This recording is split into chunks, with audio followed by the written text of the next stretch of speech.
सृष्टि blooming birds public school girl school के सामने Behror coeducation and English medium school, a creative school for creative childs, well furnished classrooms, trained and dedicated staff, whole brain optimisation, mind and body balancing classes, free DMIT analysis, no punishment, development of childrens mental abilities through meditation, creating a path of knowledge. Srishti blooming birds public school का एक कदम संस्कृति की ओर, क्योंकि संस्कृति ही हमारी पहचान है। आज ही अपने बच्चे का स्कूल में एडमिशन करवाएं और अपने बच्चे की बनाएं अलग पहचान, तमाम अत्याधुनिक सुविधाओं से युक्त एकमात्र विद्यालय। नमस्कार, आप देख रहे हैं आप तक नेटवर्क, बदलते वक्त का आईना। मैं हूं देशराज यादव। वक्त हो चला आज की खास खबरों को जानने का, और खबरों की शुरुआत करेंगे सबसे पहले बड़ी खबर से। हमारे देश में गुरु का स्थान उस परमपिता परमात्मा ईश्वर से भी बड़ा बताया है जिसने सृष्टि की रचना की। ऐसा ही वाक्य हम आपके सामने लेकर आए हैं। इसमें विद्यार्थियों ने वह शिक्षा हासिल की जिसे देखकर आप भी दांतों तले उंगली दबाने को मजबूर हो जाएंगे। आज हम बहरोड कस्बे में स्थित सृष्टि ब्लूमिंग बर्ड्स स्कूल में पहुंचे। स्कूल साधारण था। हमें लगा कि जिस तरह से अन्य स्कूलों में शिक्षा दी जा रही है उसी तरह से स्कूल में भी बच्चे अध्ययन करते होंगे, लेकिन स्कूल के अंदर का नज़ारा ही कुछ और था, जहां पर विद्यार्थियों को इस कदर तैयार किया जा रहा था जो उनके उज्जवल भविष्य में एक बड़ा बदलाव और अन्य विद्यार्थियों से भिन्न था। इस दौरान विद्यार्थियों की आंखों पर काली पट्टी बांधी गई।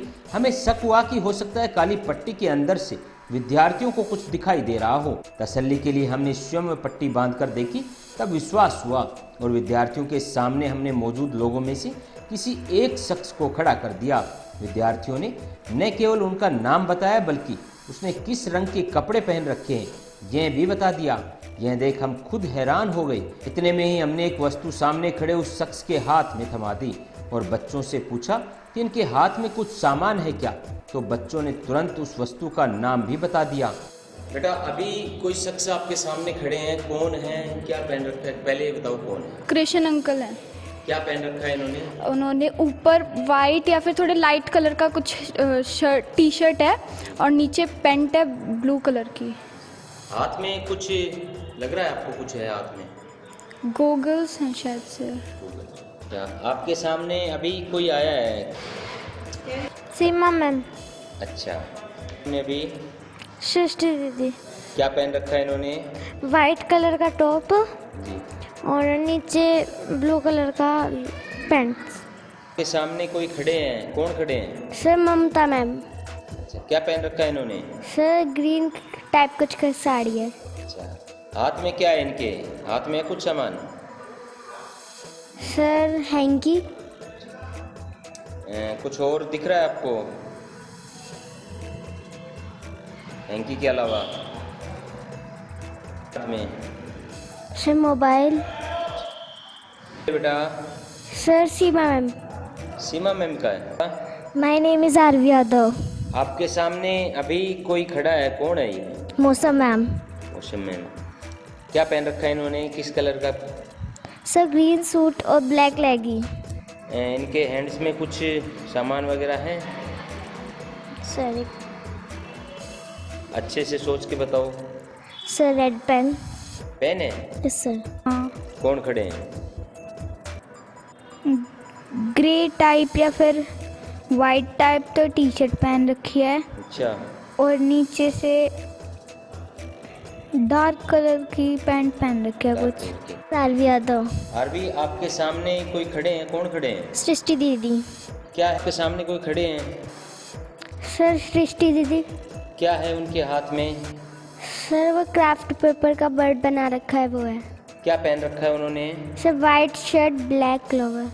इसके पश्चात विद्यार्थियों के हाथ में हमने प्लेन कार्ड देकर उनसे पूछा तो बच्चों ने कार्ड का रंग एवं उस पर प्रिंट हुआ इस तरह बता दिया मानो एक आम बच्चा खुली आंखों से देखकर बता रहा हो। बेटा, ये कार्ड दे रहा हूँ मैं आपको हाथ में, किस कलर का है, क्या बना हुआ है इस पे? सर रेड कलर का जीरो बना हुआ है। दिखाओ सामने। एक ये कार्ड है बेटा, मैं आपको दे रहा हूँ, क्या बना हुआ है इस पे, किस कलर का है? सर ग्रे कलर का है। जी, क्या बना हुआ है इस पे? Sir circle. सामने दिखाओ,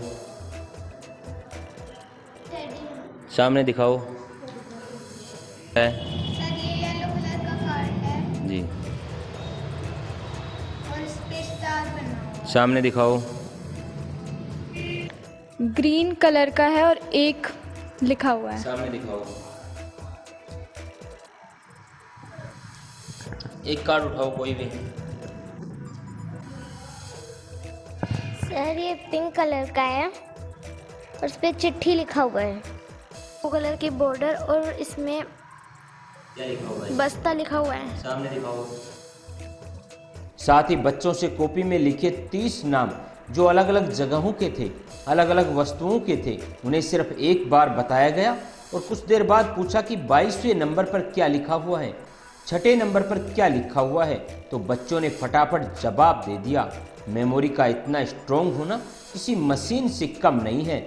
सिर्फ एक बार बताने से ही बच्चों का स्पष्ट उत्तर देना, ऐसा लग रहा था मानो किसी कंप्यूटर में डाटा सेव कर दिया हो और क्लिक कर देख रहे हों। साथ ही बच्चों को प्लेन कार्ड पर प्रिंट अल्फाबेट से जो सेंटेंस हमने बनाने के लिए कहा, बच्चों ने तुरंत वह सेंटेंस बना दिए। वर्तमान में लोग इस तरह की शिक्षा को जादू टोने का रूप देकर अंधविश्वास फैलाते हैं, लेकिन असलियत में एक माइंड एक्सरसाइज होती है जिस दौरान प्रैक्टिस करने से यह संभव होती है। वहीं शिक्षा को हासिल करने के तरीके के बारे में जब हमने बच्चों से जानकारी ली तो उन्होंने स्पष्ट तौर पर बता दिया कि ध्यान की एकाग्रता से ही यह संभव है। ऐसे हमने भी देखा, आपने जो करके दिखाया आपको पट्टी बांध के, किस तरह से आप ये चीज़ें कर पाते हो, कैसे पॉसिबल है? ये सब ब्रेन जिम और अब न्यूरोबिक एक्सरसाइज की मतलब उससे होता है। हमें जब भी हमें कुछ ऐसे दिया जाता है आँख पे पट्टी बांध के, हमें हमारी थर्ड आई पे दिख जाता है या फिर कोई थॉट आ जाता है उसके बारे में, तो उससे हम बता देते हैं। तो कोई मुश्किल थोड़ी है? नहीं, मुश्किल नहीं है, लेकिन स्टार्टिंग में थोड़ा बहुत होता है, फिर बाद में नॉर्मल हो जाता है, बहुत इजी हो जाता है। कहीं जैसे गांव में लोग ऐसा मानते हैं कि ब्रेन में दर्द होता है, इस तरह की बातें थोड़ी है? नहीं, वो सब इसलिए होता है, स्टार्टिंग में होता है क्योंकि पहले हमारे जो बॉडी है उसमें जो नेगेटिव चीज़ें होती है वो रिलीज़ होती हैं, तो इस वजह से ना उसमें थोड़ा बहुत होता है। सब बोरिंग तो नहीं, लेकिन फर्स्ट डे थोड़ा हेडेक हुआ था, लेकिन सब बाद में ठीक हो गया। तो अब वो थर्ड आई से सब कुछ दिख जाता है बाद दिख में। जाता है सब कुछ, ये भी दिख जाता है कौन खड़ा है सामने, हाथ में क्या वस्तु है। कितने दिन लगे आपको ये सीखने में? Sir 10 days. हाँ, मैं सृष्टि ब्लूमिंग बर्ड्स पब्लिक स्कूल में पढ़ता हूँ। कौन सी मैम सिखाती है आपको? सीमा भारद्वाज मैम। कितना समय लगा तुम्हें ये चीज़ें सीखने में, कितने दिन से सीखे हो? हमें लगा 1 to 10 days।